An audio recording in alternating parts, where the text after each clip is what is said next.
friends and my kauman in public service. Hindi na lang mabasa dito sa una. And that's one thing I really need about making speeches is we have to mention everybody and daghan kayo magdugay sa mood. But anyway, you're all special in my heart. So since you're not making news tonight, magmarites ko, ba? So anyway, kanina sa yung kay Choirs early, I was in Compostela, and naghatag sa Compostela and then Iluan. But in Compostela, naghatag ta og financial assistance sa mga habal-habal drivers. So muna to, I have to make a speech na ako silang isungog, ko nga, kamo ba pag binutan mo? Kaya basig mahapakan ko niya ang helmet. Yata na yung marta sa asawa, ha? Yung na niya, hapakan niya yung helmet mo at nas kabit.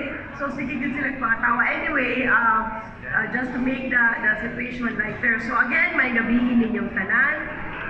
Tonight, I really just want to say thank you. I'm not the governor tonight. I'm just a guest of EJ and the PIOT from PIO.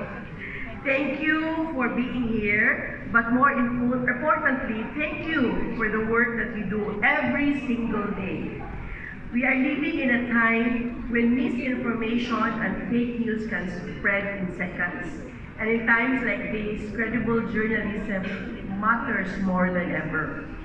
People need information they can trust, and they need journalists who will take the time to ask questions, verify facts, and tell the story that matters. I also want to thank you for being critical of us in government. Sometimes your questions are difficult.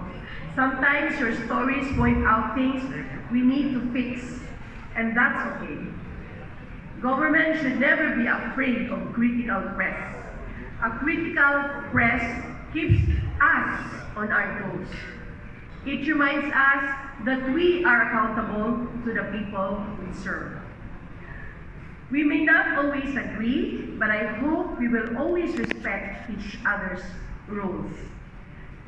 You ask the question, you seek the truth, and our responsibility in government is to give you and the public answers. So tonight, no long speeches. This night is for all of you. On behalf of the province of Cebu, thank you, salamat kaayo for being our partners in keeping Cebuanos informed, especially at a time when facts need defenders. Please enjoy the evening. You deserve it. Daghan kayong salamat and cheers to all our media partners. Once again, let's give a round.